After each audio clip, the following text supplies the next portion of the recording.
folks. So, like that solo? I thought it was pretty cool. I thought it had a lot of dynamics to it. Made it interesting. Started off kind of slow and the pace built up. The thing about guitar solos is you have to make sure that there's a fair amount of dynamics in it, so it makes it interesting for the listener. I mean, some of the best guitar solos, for instance, for me, something like Sweet Child of Mine, the solo from Sweet Child of Mine, I think it's one of the best solos of the last 30 years. It's fantastic. Slash really built up the dynamics and the tension. One way to build up tension, of course, is to perhaps descend the neck at one point, noodle for a while, ascend the neck, slowly building things up until you come to a crescendo. I tried to do that. I'll be employing glisses, so things like that, double stops. The song will end with a double stop, like that. Just a slight bend at the 13th fret. Also be employing, of course, some sliding and hammer-ons. It's in the key of A, and it's it's your basic 8-bar blues type thing. So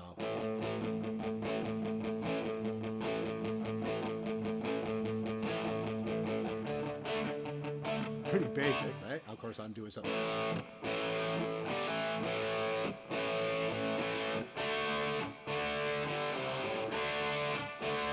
And of course, the turnaround being E, D, back to the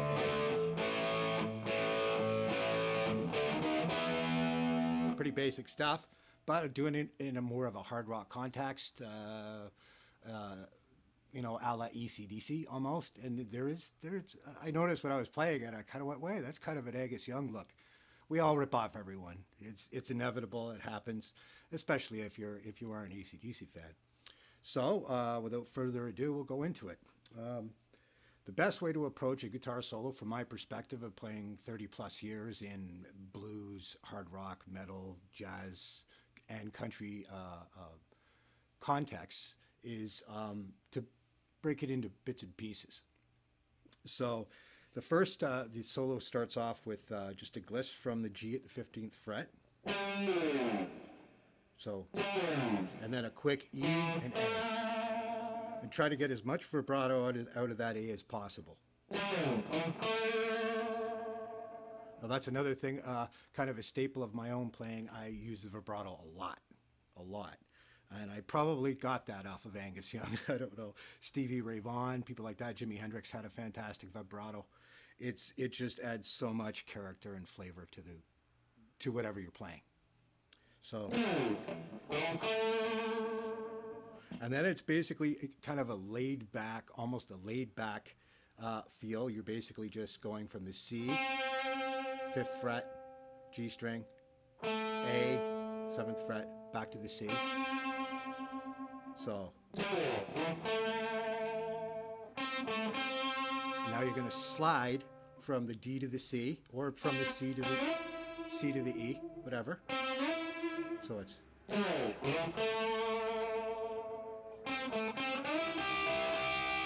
very much like, I'm not going to mention the song because I might get sued, but come on. Back in Black, think about it, right?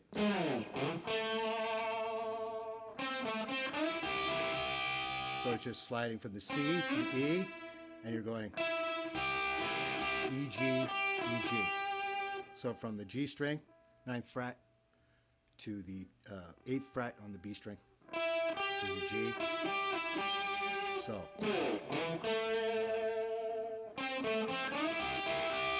now you might give it a slight rest on that. You know, there's going to be Guitar Pro tab included with this, as well as probably Power tab and a PDF in the event that you guys don't use Guitar Pro or whatever, and you still use Power tab, which is free. You know, I'll also include the backing track, of course, so that you can play along with it. You have to give it your own feel. This solo is great and everything. I've got my own chops in it, but you know, it doesn't mean you have to play it verbatim how I played it, right? I mean, you make up your own licks, you know, work around what I did.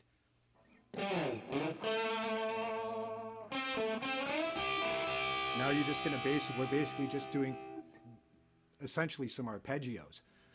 So we're going from the 5th fret E string, A, to E, to the G, and the 8th fret B string. So it's so the full riff would go.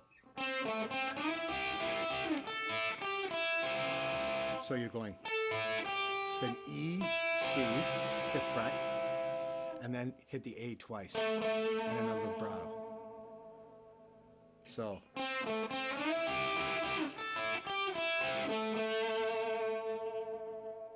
from the beginning.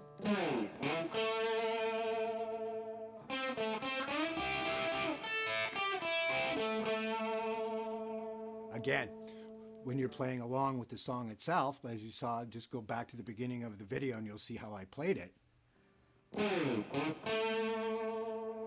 It has to have a certain feel, certain swing. Everything I play has a certain swing to it, because I am a very bluesy and jazzy player, even if I'm playing hard rock. It's just the way I like to play.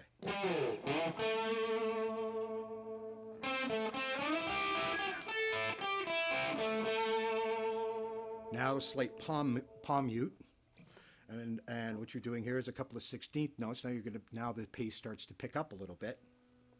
What you're going to do is go from the 6th fret to the 7th fret on the A, so E flat or D sharp, whatever, E to the G on the D string, 5th fret. So now you're going to do the same triplet. And remember to give it a bit of vibrato when you do it. You're going to do the same type of triplet from the 7th fret, A string, E, to the 9th fret on the A, F sharp, and then the A on the D string, 7th fret. So it's... Now you have to listen for the change. And of course I put in some drum rolls, put in a drum roll in that section so it sets us up, lets us know when the D is coming. Everything we did there is an A. So I'll run that by one more time.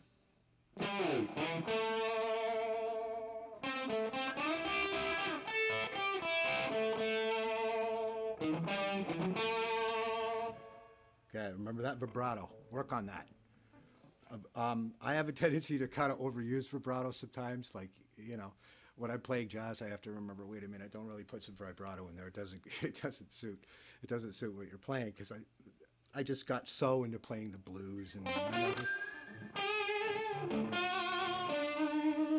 and the way I worked it is I would literally vibrato every single note doing scales. I would go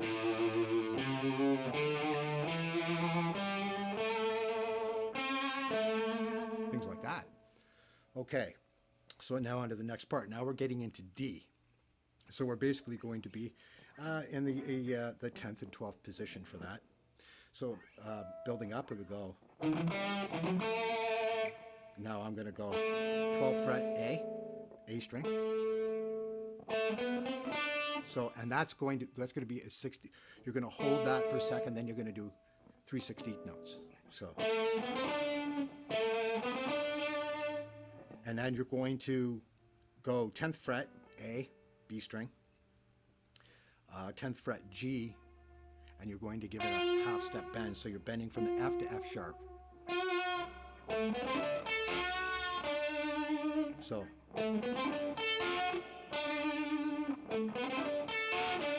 Now you notice it's very bluesy, right? And we're taking advantage of using both the minor and the major scale at the same time, right? So if you look at the D blues scale, D, F, G, G sharp, A, C, D. But you can also employ in the Mixolydian scale, or just, you can, because I'm just playing a D power chord, a D bar chord, basic D5, you can do that. You can play major, you can go back and forth between minor and major. This is what's great about hard rock. It offers a lead guitar player so many possibilities of what they can play. You can go into, and then it becomes more of a modal type of playing. This is when you know the big pros and guitar virtuosos talk about modal playing. This is what they're referring to. So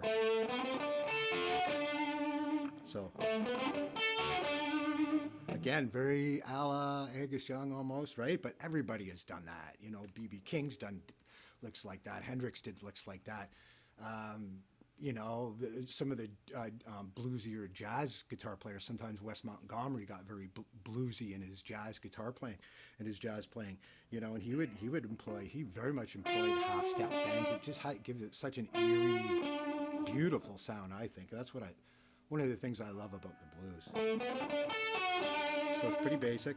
Now you're going to bend from the 13th fret B string, C, to a D. Hit the F on the E string, 13th fret, and then another bend. So it goes on the C, on the B string. So it's... So... Wait, sorry, screwed that up.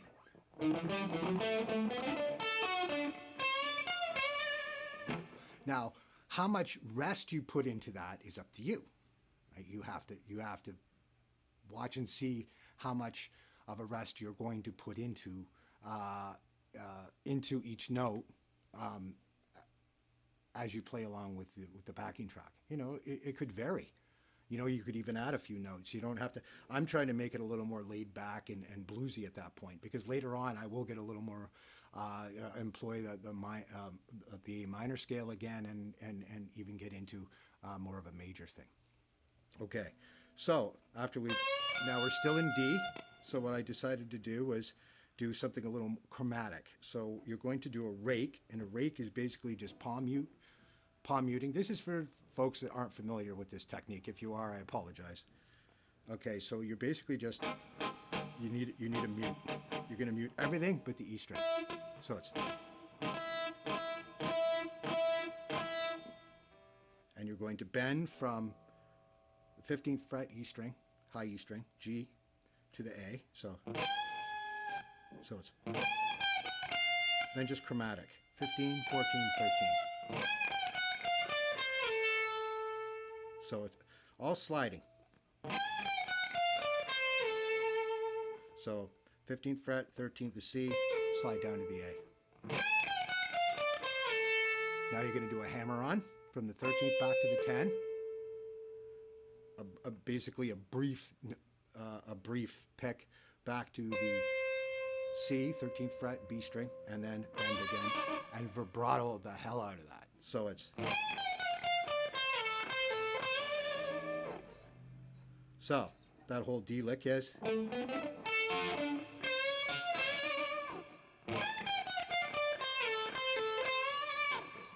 think I played that wrong.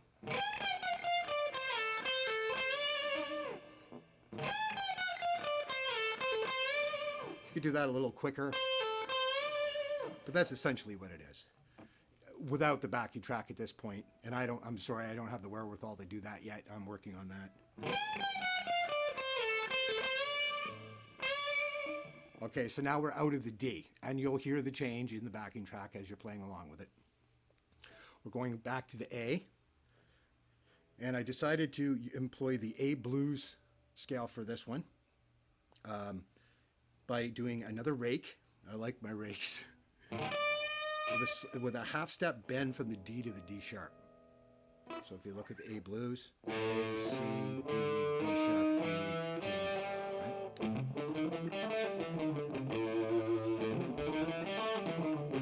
And that's just the coolest scale. I love it. So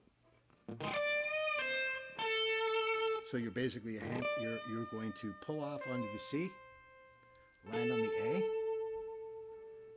10th fret B, 8th fret B, 9th fret G. So it's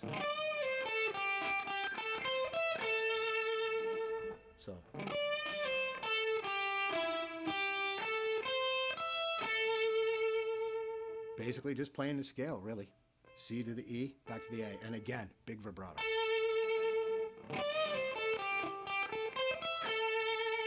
So now we're only briefly on that A.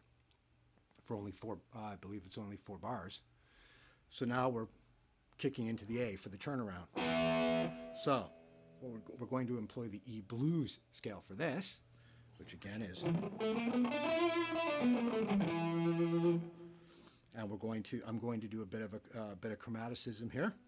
Use a bit of chromaticism, go to the B flat or the E sharp to the B, and then slide from D to the E.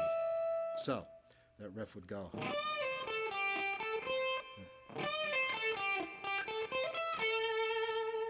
Then you can hear it. You can hear that tension building up, right? And it's there are a lot of cliches here, unfortunately.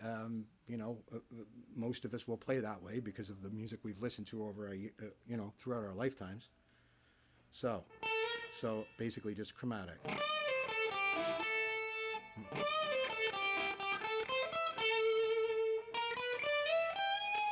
So you're going to do a half step bend at the 15th fret E to 16 G sharp, right? Again, it's blues, so you can go from minor to major. It's not a problem, and especially that little tiny bend. Back to the E, a bend. So it's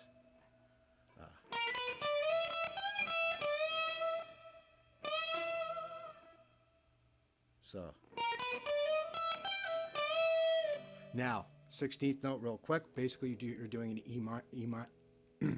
E minor arpeggio here. So going from the B to the G to the E, but quick. So it goes.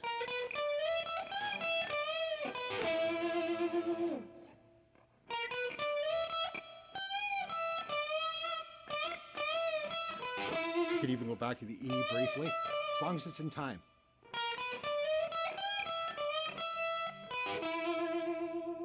Now, that takes care of the...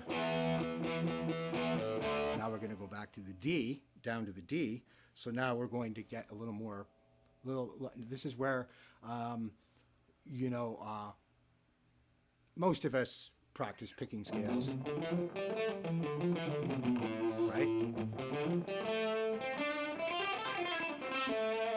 And this is where this kind of thing comes in handy. Now remember, if you practice picking, alternate picking up and down, make sure that you don't just descend the neck or ascend the neck, also descend, right? So whatever you're playing, make sure you can play it back the other way.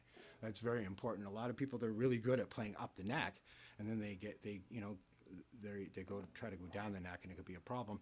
And I actually find it more challenging to go down, which is why I try to work on it a little more often. So basically, you're just going to be sliding in from nowhere, or you could slide from the 14th to the 16th. It doesn't matter, but you can go. So basically, 16th fret G string B to the B string 15th fret D, and then you're going to do. Now these are all 16th notes, so you have to play it pretty quick. So it's basically just F sharp, E, D, C, B, A, G, F sharp, E.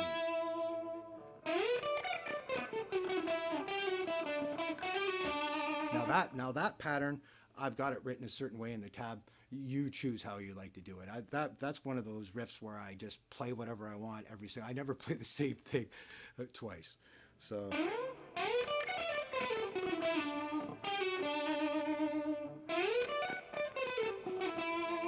So we're basically employing, it's basically just E minor there. It's just that we're making sure that we're hitting tones that will sit nicely with the D. So for instance, the B, which is the relative minor to D major, the D, F sharp, and then we play this quick, so we're back to the D again. C, D7, that would be the flatted 7th in the D major scale. So back to a blues tonality. B, of course, which is the relative minor again, and A, which is the 5th of D. D, A, B, C, D, right? And then G, which is the suspended, would be the sus4 of D. So if you've ever had messed around on acoustics with somebody and something you're playing, you can go.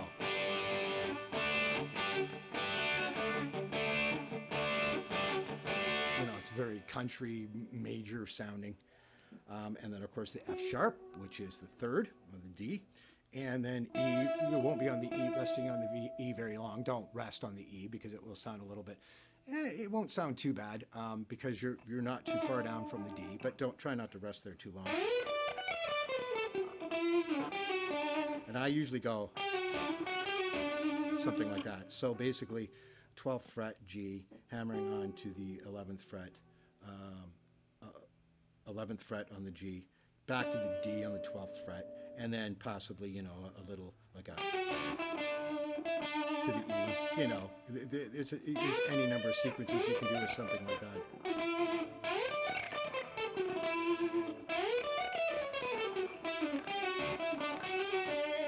You know, as long as you're getting that, but it's going to have a really cool tone once you're playing along with the backing track, and like you heard on my intro. And finally, we're going to go back to the A minor pentatonic, or A minor scale, basically, essentially pentatonic. And you're going to, instead of starting on the root note of the A, 12th fret, we're going to start on the C. And it's basically just a series of hammer-ons. So the C, and you're going to go. A la Jimmy Page almost, isn't it? I mean, it's pretty similar. And make sure you get that vibrato in. That's all it is. That's all it is when you're quickly going back to that A before the. And for that part, we essentially just hit 15th fret B string, the D, and then a half step bend, then a full bend. So it goes. So. Then the D real quick, because remember you're still in E7, not a problem. So you can use that. You can use that. D. So and then this is where we go back to. I showed you at the beginning, basically a double stop with a slight half step bend or a quarter step bend, doesn't matter. I mean, you're in the key of A, so even if you don't bend it, it's going to sound fine. I just like to put a little bend in it. Again, it ended on a with a bluesy tone. So I'll slowly go through the entire solo. Try not to screw it up. I'm so used to playing it with music, and see if we can grab it again.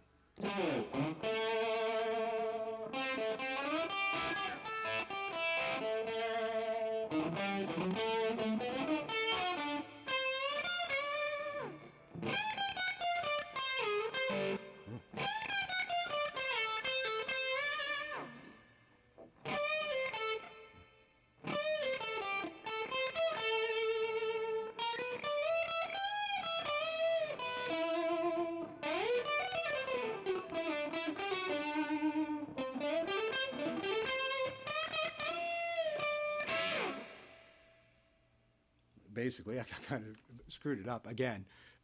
I got to be honest, I'm used to playing with my glasses on, and I don't like the way they look in the video, so I'll work on that. Well, I hope that I went through it slow enough for you to understand. Perhaps I'll include some scales in the tab as well. I'll see about working on that. I'm working on my website. It's going to be called guitarchopsfree.com. Give it some time. I'm also a PHP coder, so I'll be doing it up myself. You have a scale finder on there, probably a chord finder, all kinds of free tools. It's all free, but of course I'll have a donation button if you feel like donating. I'm also available for private lessons. You can contact me through YouTube or through my website when it's up and running. In regard to that, we'd probably do them on Skype, I'd imagine. It won't be expensive or anything like that. I can do more than one, teach more than one person at a time. But, that's also in time as well, because I want to prove that I have some teaching worth. This isn't necessarily about me being better than everyone else and teaching people and, There's a lot of good teachers on YouTube and on the internet, and they're pretty humble people. But you also get those people that think that they literally are better than everyone else, and that's why they're doing this. For me, it's more a matter of trading licks.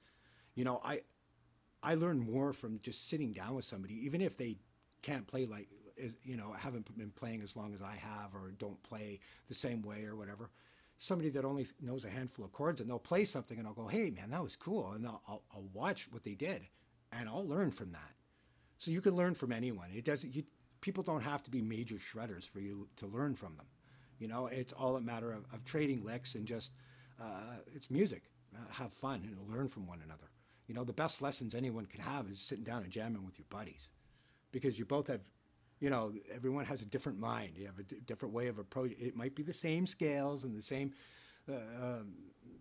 you know, there are essentially certain rules, I suppose, that you need to follow when it comes to music. Unless you're talking about, you know, nouveau jazz or something. But everybody has a different way of approaching something. You know, that's why you can't. People try to copy Eddie Van Halen and Stevie Ray Vaughan and all these people, and they come close, but you'll never. They were entities in themselves, just like you are and I am. So this is more about sharing licks and having some fun, and hopefully we can all become better musicians. You know, remember to always, you know, the tab is fine. Tab is great. I started playing guitar before tab was invented, so yeah, I'm old. Well, it was just basically coming out in the guitar magazines back in the early '80s. So it was there, but we relied more on just putting a record on. I wore out a lot of vinyl, learning Led Zeppelin 2 and 1 and Back in Black, and you know, Rory Gallagher's albums. I'm a big Rory Gallagher fan. Wearing out, you know, Axis Bold as Love and Are You Experienced? I mean, all with vinyl. You know, putting it on, putting it back, slowing it down, whatever it took to learn it. And, you know, it was a painstaking process, but it trained you to use your ear, right? I mean, the tab is great, but never forget to rely on your ear more than anything. Because I don't know how many times someone has given me tab, or I found tab to something and I'll play it and I go, I don't think it's played that way. Or one of the best ways is to watch somebody play something live if you really want to learn someone else's song, you know. And remember, you know, learning other people's songs is great, but do it to apply to your own style. And for any of you who've been playing guitar more than, say, a couple of years, you know that eventually you create your own style of playing. It's inevitable. You can't get around it. Anyway. This has gone on probably too long. Thanks for checking out my videos. There'll be more to come. And I'll be coming up with jazz, some jazz rhythm and lead and blues, country. I really like chicken picking type stuff. And hopefully you guys will be interested and you can learn a few things or hate it or whatever, you know. So peace out, and thanks for watching. Don't forget to subscribe. And, you know, if you like my videos on a regular basis, don't forget to subscribe. Thanks.